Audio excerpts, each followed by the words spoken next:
Prabhat news కి స్వాగతం. అహ్మదాబాద్ ఎయిర్పోర్టులో కూలిన ఎయిర్ ఇండియా విమానంలో 242 మంది ప్రయాణికులు టేకాఫ్ సమయంలో కూలిపోయిందంటున్న అధికారులు. ఘటనా స్థలానికి చేరుకున్న 12 ఫైర్ ఇంజన్లు అహ్మదాబాద్ ఎయిర్పోర్టు సమీపంలో భారీగా కమ్ముకున్న పొగ. అహ్మదాబాద్లో ఘోర విమాన ప్రమాదం.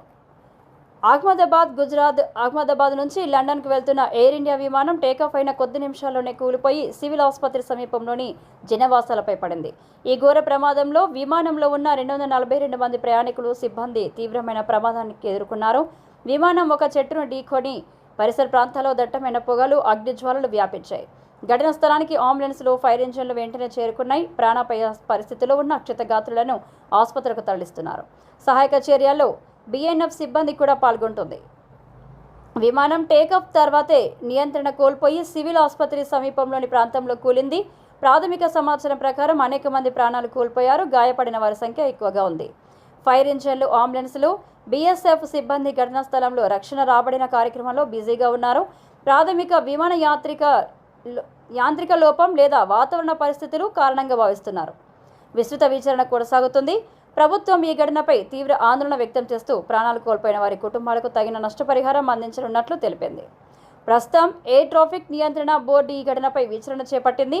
విమానంలోని బ్లాక్ బాల్స్ను కనుగొని ప్రమాద కారణాలను గుర్తించే ప్రయత్నాలు జరుగుతున్నాయి. స్థానిక ఆసుపత్రులు అత్యవసర వైద్య సేవల కోసం సిబ్బందిని మొబిలైజ్ చేశాయి. ఈ దుర్ఘటనలో గుజరాత్ మాజీ ముఖ్యమంత్రి విజయ్ రూపానీ మృతి చెందారు. ఆయన 2016-21 మధ్య కాలంలో గుజరాత్కు ముఖ్యమంత్రిగా పనిచేశారు. ఈ ఘటనపై రాష్ట్రపతి ద్రౌపది ముర్ము, ప్రధానమంత్రి నరేంద్ర మోడీ సంతాపం తెలిపారు. హోంమంత్రి అమిత్ షా హుటాహుటిన అహ్మదాబాద్ చేరుకున్నారు. కాంగ్రెస్ పార్టీ అగ్ర నాయకులు సోనియా గాంధీ, రాహుల్ గాంధీ, ప్రియాంక గాంధీ, మల్లికార్జున ఖార్గేలు ప్రగాఢ సంతాపం తెలిపారు.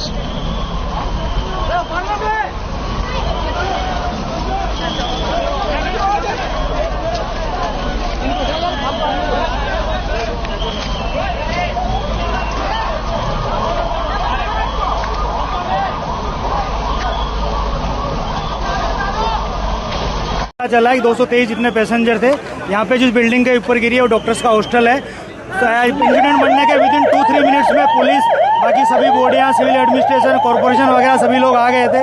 फायर फाइटर वगैरह स्थल पे हाजिर है। लोगों को बचाने की और रेस्क्यू करने की कार्रवाई जारी है। ऑलमोस्ट 70 से 80% एरिया हमने क्लीन कर लिया, बाकी आने समय में हम लोग क्लियर कर लेंगे। मैं सभी मीडिया के मित्रों से रिक्वेस्ट करता हूँ, सभी हमसे सहयोग करें। जितनी पुलिस और उसके अलावा जितनी भी agency, army, BSF, CISF, corporation, collector office के सभी स्टाफ सभी यहाँ काम में लगे हुए हैं। प्लीज़ हमसे सहयोग करिए और थोड़ी सी हमारे लिए जगह बना के रखिए ताकि हम एम्बुलेंस को ग्रीन कॉरिडोर बना के हॉस्पिटल तक पहुँचा सकें।